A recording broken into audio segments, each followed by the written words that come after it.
Hello beautiful friends, what's up and welcome back to the Loosely Bound YouTube channel.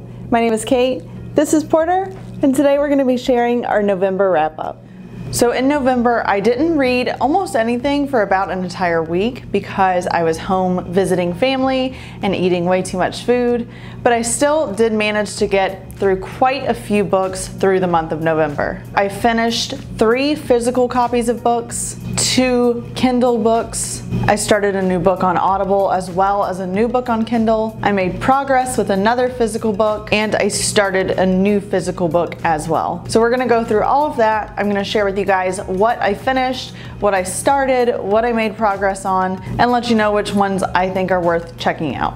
The first physical book that I finished reading was The Companion by Katie Allender. I have a review for The Companion up here if you want to check that out. But to be straight to the point, The Companion was not a great way to start off the month for me. I didn't love it. I didn't absolutely hate it. It wasn't the worst thing that I've ever read, but I really thought it was very, very predictable, and I was just kind of ready to be done with it. Luckily, the rest of the month really took off from there, and I had a really great time going through a ton of amazing stories.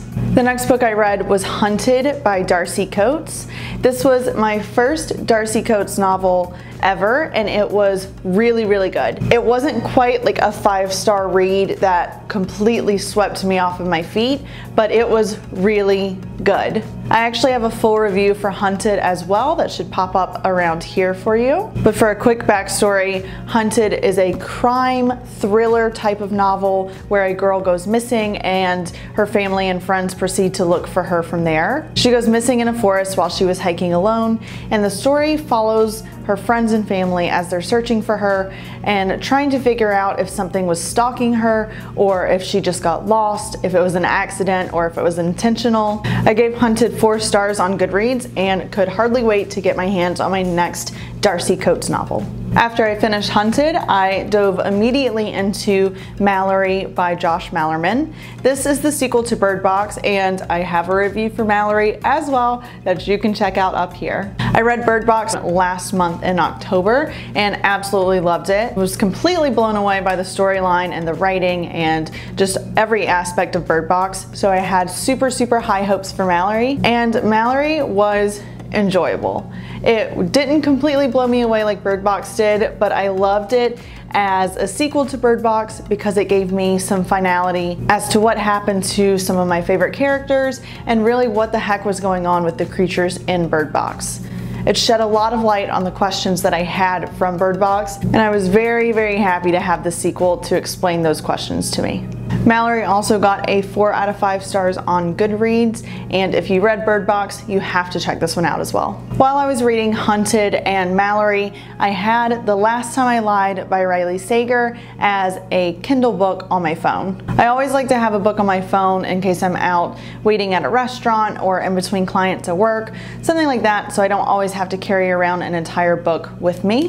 The Last Time I Lied got 4 out of 5 stars on Goodreads as well. You can check out my review for The Last Time I Lied right up here. The Last Time I Lied is about a girl that went to a summer camp while she was a child and returns in her adult life to be a counselor or a teacher as the camp has reopened. But we soon find out that while she was there as a child, all of her other bunkmates mysteriously went missing and never turned up again. So not only is she haunted with her traumatic past of being involved with these missing girls, but now as she's returned to the camp, she wants to look for clues to figure out exactly what happened to them. Riley Sager is quickly becoming one of my favorite authors for all of his plot twists that he pulls and just the way that I never see things coming. The Last Time I Lied really had me hooked once I got into it. After I finished The Last Time I Lied, the next Kindle book that I got was The Haunting of Ashburn House, which is also by Darcy Coates, and I just knew that she was going to be a really dependable author. The Haunting of Ashburn House was a definite ghost story, and I love that horror thriller genre, and this one did not disappoint at all. Just like Hunted, it wasn't the most mind-blowing book that I've ever read, but it was totally dependable. I knew as soon as I got into it that it was just going to be a really good story, and I feel like I'm going to be able to rely on Darcy Coates to continue to provide those kinds of stories with almost everything she writes. The Haunting of Ashburn house follows a girl whose mysterious long-lost aunt has died and left her a house. Once she moves into the house, she realizes that things are not quite what they seem and that there's a lot of shady stuff happening around the Ashburn house. I also gave Ashburn house 4 out of 5 stars, and I just had a really good time reading it. So if you're into horror books, absolutely add this one to your list because it does not disappoint. Mixed in with all of the other things I was reading this month, I kept bobbing in and out of Can I Say by Travis Barker. This is the Travis Barker memoir, and if you've watched any of my recent videos, you know that memoirs, biographies, autobiographies, anything in that genre typically isn't my thing, but I love Blink-182, I love Travis Barker, and this one is really entertaining. I do have trouble reading this one straight through. It gets a little boring to me after a while, so I like to kind of pepper it in, mixed in with all of the fiction stories that I'm reading, and just read a few chapters of this one at a time. While I'm reading it, I am super entertained, and I really enjoy this one, but it's just not one of those that I can sit down and read straight through. So I did read this a lot in November, but I still haven't finished it, so this one is going to be going on my December to be read shelf as well. The last physical book that I started during the month of November is Throne of Glass by Sarah J. Maas.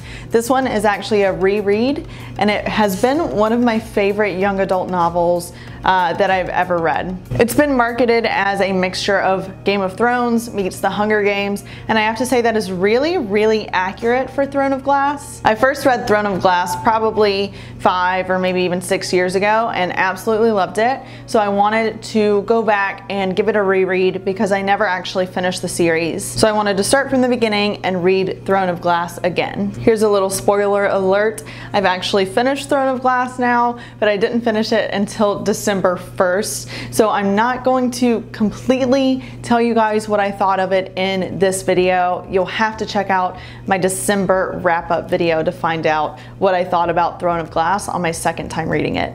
But if you guys haven't heard of Throne of Glass before, it follows an 18-year-old assassin named Selena Sardothian. She starts off as a captured slave working in a salt mine before the crown prince of her kingdom comes and takes her out of the salt mines, telling her that she has a chance to win her freedom if she fights in a competition at their castle. If she wins the competition, she will become the king's champion and have to work for the king for 4 years, and then after that, she will be totally free. So Throne of Glass follows Selena as she's working her way through all of the challenges and the duels that she has to do and hopes to become the king's champion. Selena is probably my favorite main character in any story ever.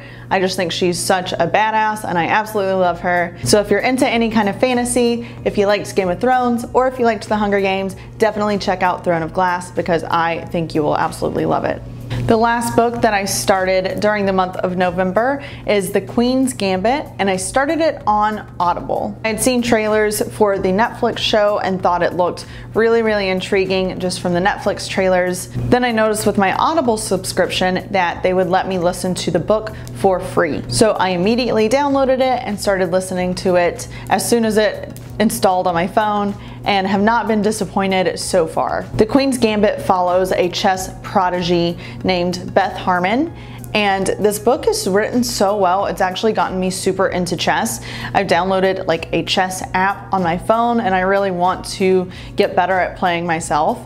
So I feel like that's how you really know that a book is written well. If it can take a topic that you may not be interested in hardly at all and make you really want to dive in and know more about it, I feel like that's just really good storytelling. I have not finished the audiobook yet, but I listen to it absolutely every chance that I get, and it's just really amazing so far. Make sure you go ahead and subscribe to the channel so you can check out my final review of The Queen's Gambit when I finish it. Thank you guys so much for hanging out while Porter and I shared our November wrap up. If you're interested in any of the books we talked about, check out the description box below and I'll post links for all of the books there. Don't forget to give this video a thumbs up and subscribe to the channel. We'll see you next time. Bye.